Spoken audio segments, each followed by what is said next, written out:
Hello friends, in the last module of paper second, we learned about Leonardo da Vinci. Now in this chapter, we will learn about Michelangelo, another great personality of the era. His dates are 1475 and 1564. Our intention with this chapter is to acquaint about Michelangelo's life and works and understand the influence of his work had on the ages to come. Let us look at what we shall be learning in this chapter. Introduction, Anatomy, the Pietà, David, the ceiling of the Sistine Chapel in Vatican, the creation of Adam, the Last Judgment, sculptures, St. Peter's Basilica, legacy. Michelangelo with Leonardo da Vinci and Raphael is one of the three giants of the Florentine High Renaissance. Although their names are often cited together, Michelangelo was younger than Leonardo by 23 years and older than Raphael by 8.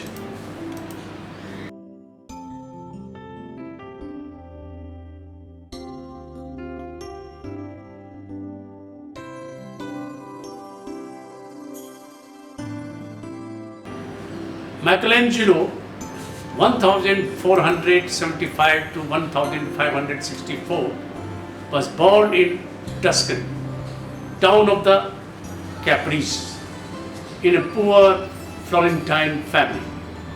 Like Leonardo, Michelangelo was an architect, painter and writer, although he thought of himself primarily as a sculptor. Considered sculpture a higher art form than painting. Despite disapproval from his father, at the age of 13 he apprenticed to Ghirlandaio in Florence, in whose workshop he learned the technique of fresco painting and studied drawings of classical monuments. His talent was recognized by Lorenzo de' Medici, where he came into contact with Neoplatonic philosophy and studied sculpture with Bartoldo di Giovanni, a pupil of Donatello.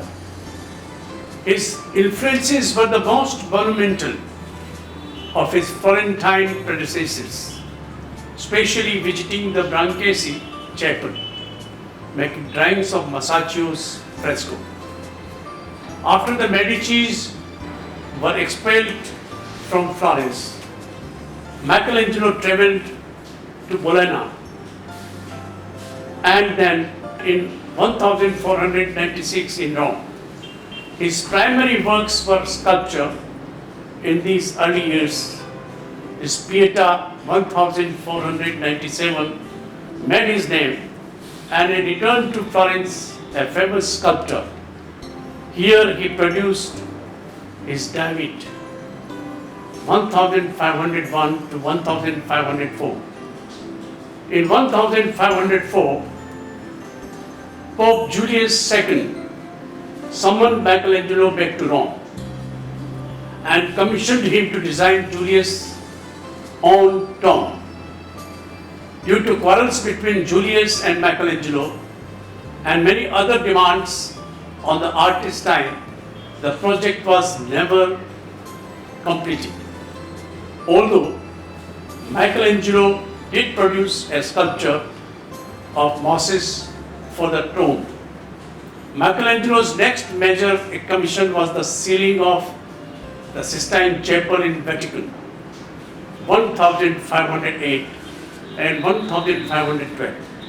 It was recognized at once as a great work of art, and from then on Michelangelo was regarded as Italy's greatest living artist. The new Pope Leo X then commissioned Michelangelo to rebuild the facade of the Church of San Lorenzo in Florence. The scheme was eventually abandoned, but it marks the beginning of Michelangelo's activity as an architect. Michelangelo also designed monuments to Giuliano and Lorenzo da Medici in the Medici Chapel in San Lorenzo. In 1534, Michelangelo returned to Rome, where he was commissioned to paint the Last Judgment on the altar wall of the Sistine Chapel, 1537 to 1541. From 1546, he was increasingly active as an architect, in particular on the great church of St. Peter's. He died in Rome on 18th February 1564. Michelangelo, who was often arrogant with others and constantly dissatisfied with himself, saw art as originating from inner inspiration and from culture, in contradiction to the ideas of his rival Leonardo da Vinci.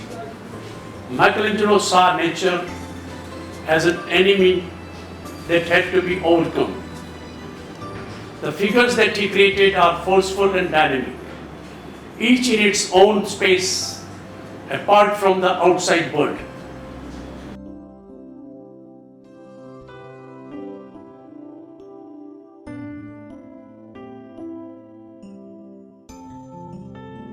Michelangelo's extraordinary mastery of the human figures essentially came from two sources: direct dissection and analytical study of human musculature, and careful study of ancient sculpture.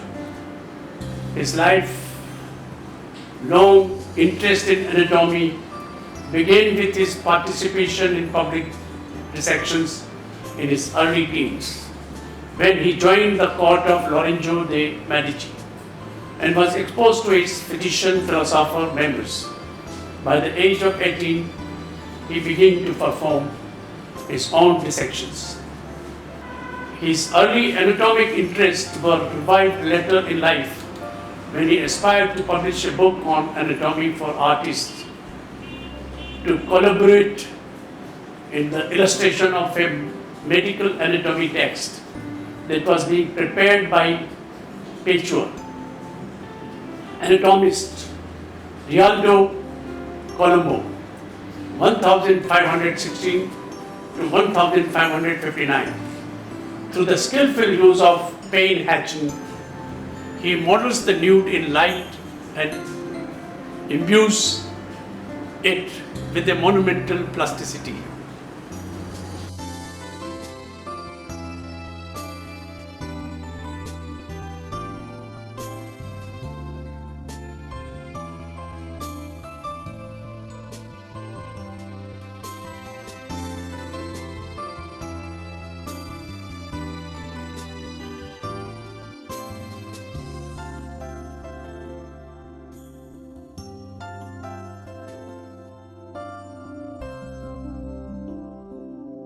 The male nude is a favorite motif in Michelangelo's work, whether in his drawings, paintings, or sculpture. It allows him in multiple variations to glorify the beauty of human body in movement. In fact, Messberger wrote in 1990 that fresco creation of Adam, Michelangelo was looking for a god representation delivering the intellect to Adam.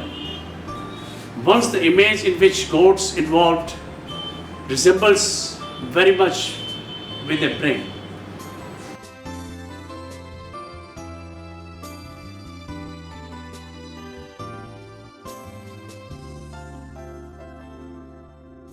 The Pietà, one of the earliest works of Michelangelo, the Pietà, 1498 to 1499. housed in St. Peter's Basilica, Vatican City, was commissioned for French Cardinal Jean de Villars, who was a representative in Rome. It was made in Carrara marble and was only piece Michelangelo ever signed. Michelangelo traveled to the marble quarries of Carrara to select the block from which to make this large work, a practice that he would carry on all his life. He always thought his sculpture was already in the stone and it only needed his tools to set it free. Michelangelo also wrote, "The greatest artist has no conception with a single block of marble does not potentially contain within its mass, but only a hand obedient to the mind can penetrate to this image." Look at the image now.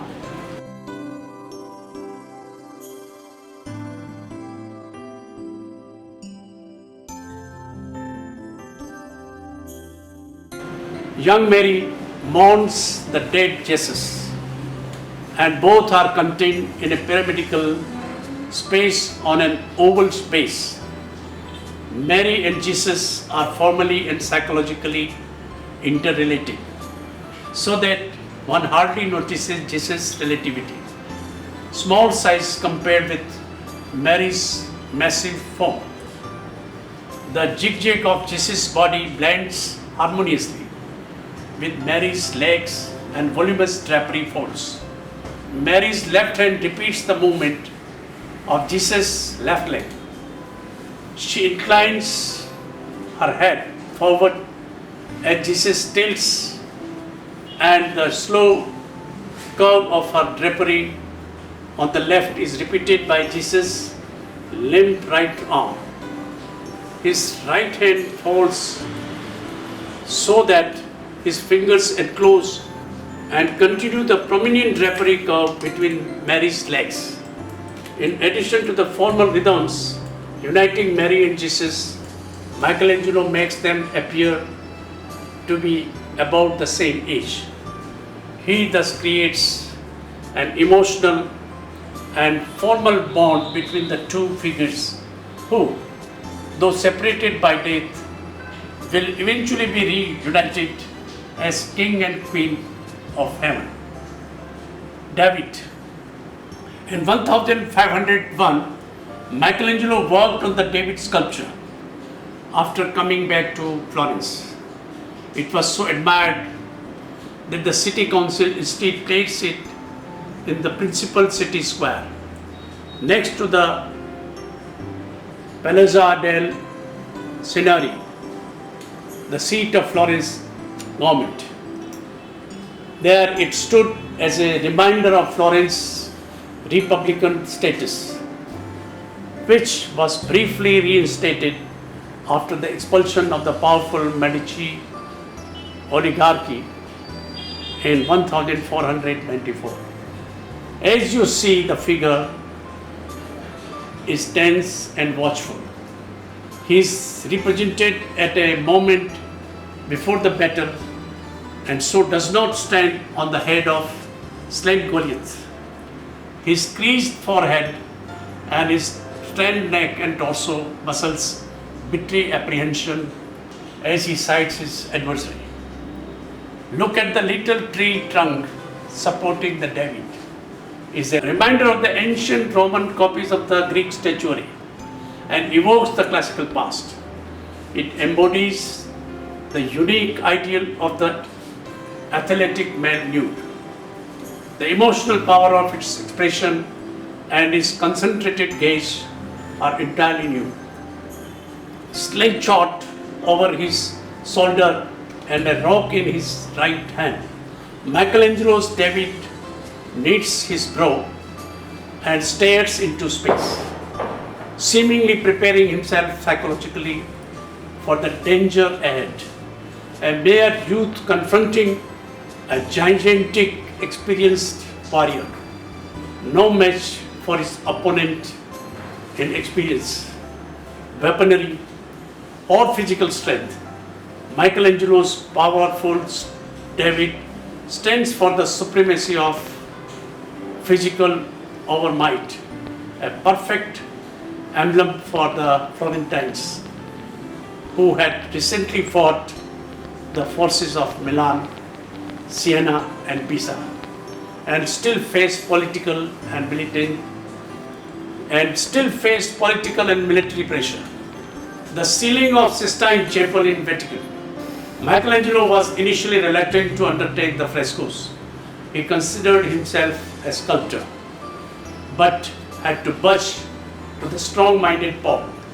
He complained about his position in a sonnet.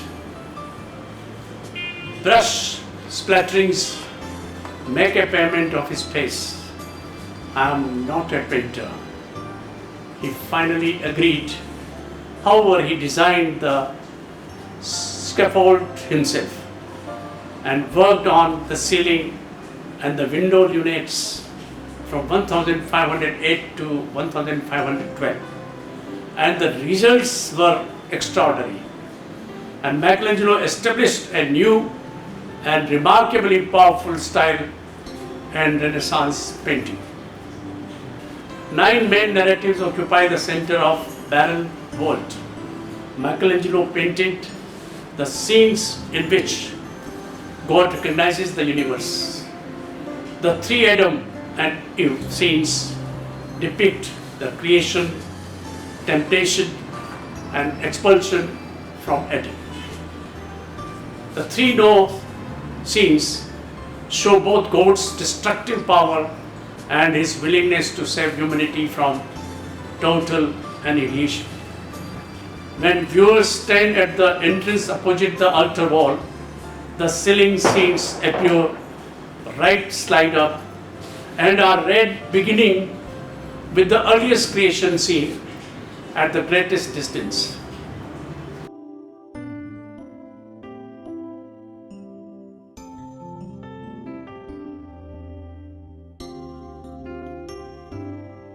The creation of Adam. A part of the Sistine Chapel ceiling fresco, it illustrates the biblical creation narrative from the book of Genesis, in which God breathes life into Adam, the first man. The image of the near touching hands of God and Adam has become iconic of humanity. God extends dramatically across the picture plane.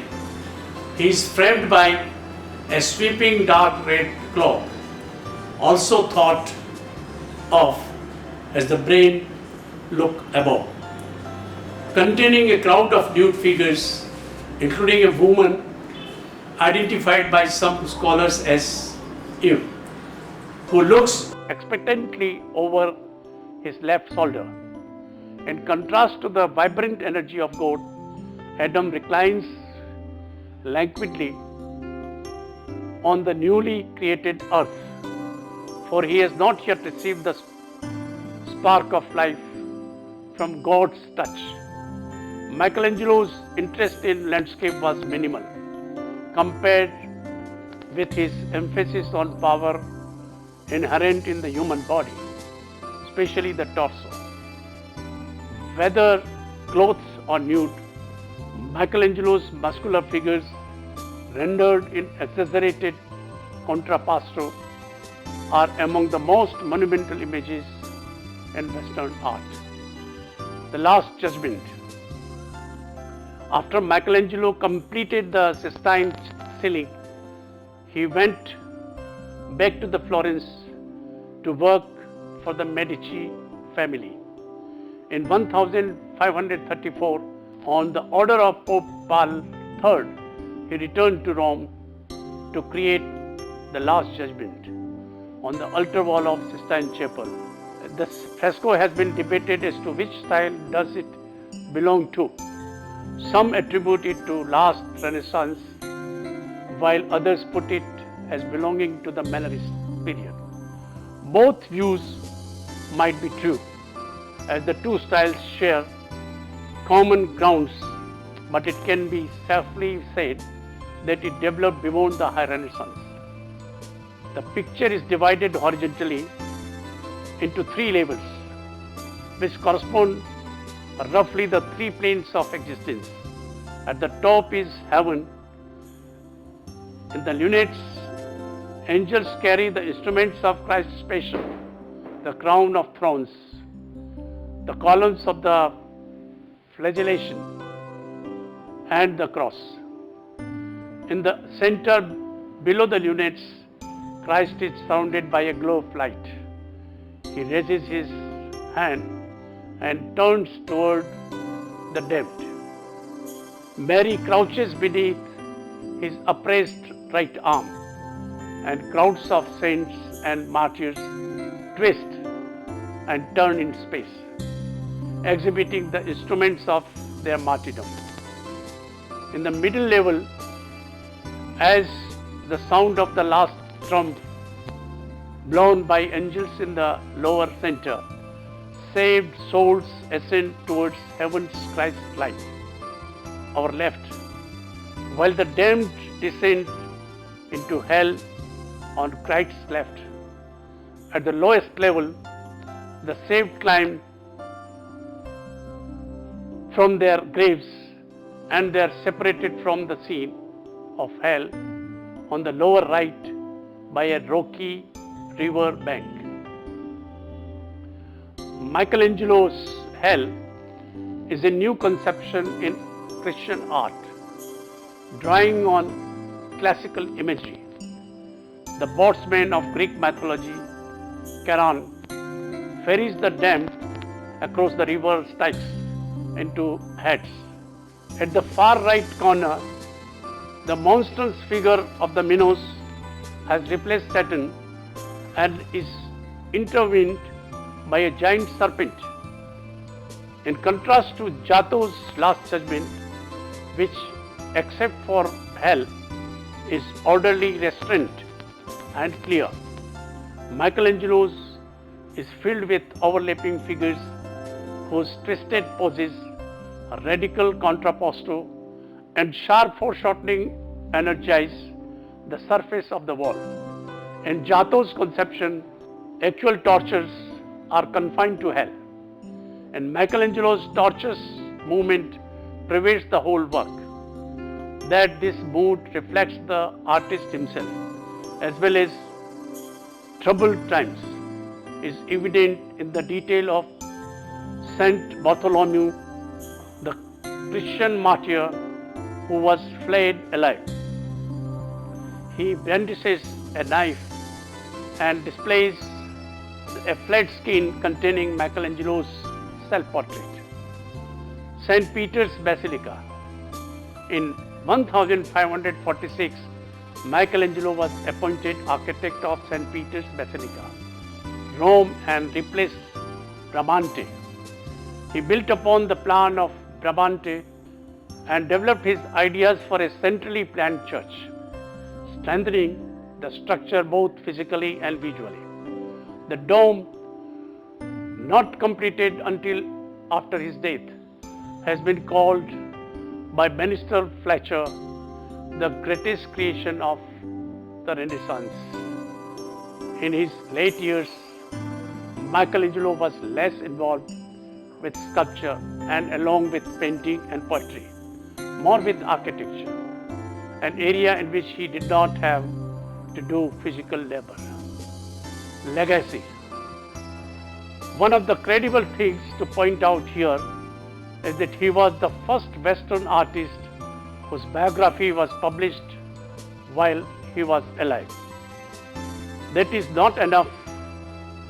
There were two biographies, one written by painter and architect Giorgio Vasari, 1550, and the other by his assistant Ascanio Condivi, to write a brief separate book in 1553. Michelangelo's poetry is also preserved in quantity from this time, among some 300 preserved poems, not including fragments of a line or two. They are about 75 finished sonnets and about 95 finished madrigals, poems of about the same length as sonnets, but of a looser formal structure. I end this module with some of his quotes.